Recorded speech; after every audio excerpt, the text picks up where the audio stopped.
Hello, જય શ્રી કૃષ્ણ. મારી ચેનલમાં તમારું સ્વાગત છે. આજની મારી રેસીપી છે મસાલા ભીંડાનું શાક. સરસ એવા કૂણા અને નાના એવા મસ્ત ભીંડા છે. તેને ગ્રેવીવાળા મસાલેદાર ભીંડા બનાવવાના છે. જોડે કટિંગ કરેલી ડુંગળી, ટામેટાં અને મરચાં પણ છે. તેને ગ્રેવી કરવાના છે. દઈશું આ રીતે બે ટુકડા કરવાના છે.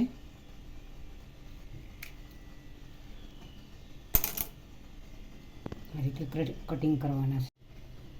કટિંગ કરીને આ રીતે ટુકડા કરી દીધા છે. સરસ કટિંગ કરી દીધા છે. હવે તેને તેલની અંદર ગરમ કરી દઈએ, થોડા શેકી દઈશું. 1 ચમચી તેલ એડ કરીશું. હવે તેને અંદર નાખીને થોડા શેકી દેવાના છે, જેથી કરી પાણીનો ભાગ ભીંડાની અંદર રહે નહીં.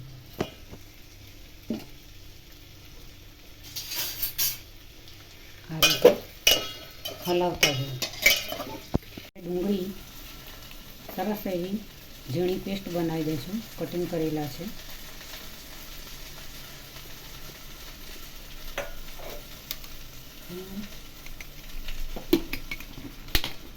ક્રશ કરી દઈશું.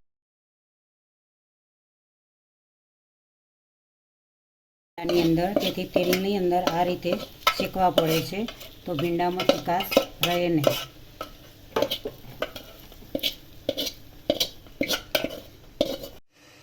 કઢાઈ મૂકી દીધી છે. હવે તેમાં તેલ એડ કરીશું 3 ચમચી.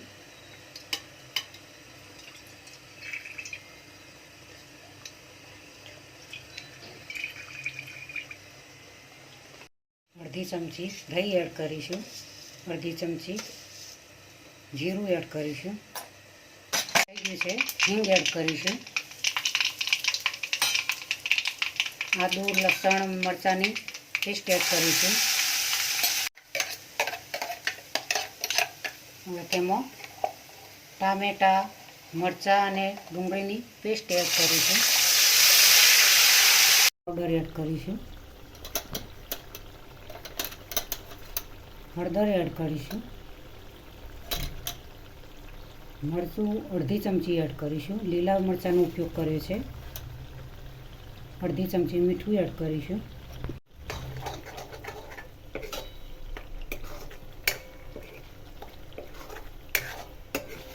ગ્રેવી બરાબર તૈયાર થઈ ગઈ છે. હવે તેમાં થોડો ચણાનો લોટ એડ કરીશું.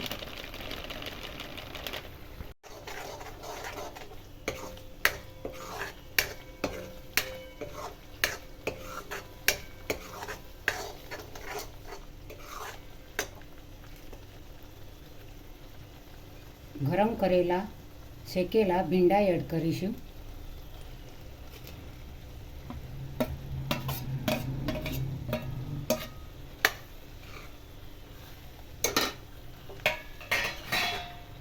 આ રીતે તમે 1 ચમચી તેલને લઈને ગરમ ભીંડા શેકી શકો છો. સાથે ભીંડા શેકી શકો છો. તેની ચિકાસ દૂર કરી શકો છો. આ રીતે પણ ભીંડા થઈ શકે. અને એના સિવાય પણ ભીંડા શેક્યા વગર તમે ડાયરેક્ટલી વઘાર કરીને બનાવો. તેમાં એક લીંબુ એડ કરો એનો રસ, તો ચિકાસ બિલકુલ હોતી નથી. મસાલેદાર ભીંડીનું શાક તૈયાર થઈ ગઈ છે. આ રીતે સરસ રીતે તમે બનાવી શકો છો. મસાલેદાર ભીંડી તૈયાર થઈ ગઈ છે.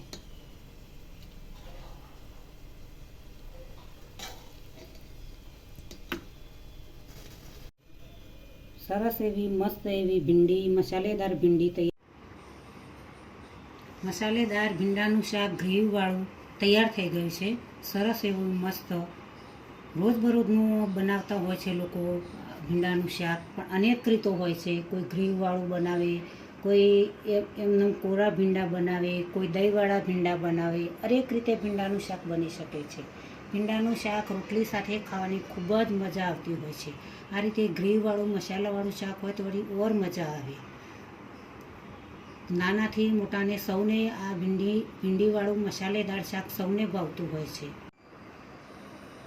તો મિત્રો, આજની રેસીપી તમને જરૂરથી મારી ગમી હશે તો મારી ચેનલને સબસ્ક્રાઈબ કરજો, મારા વિડીયોને લાઈક કરજો, શેર કરજો, બને તો કોમેન્ટ કરજો.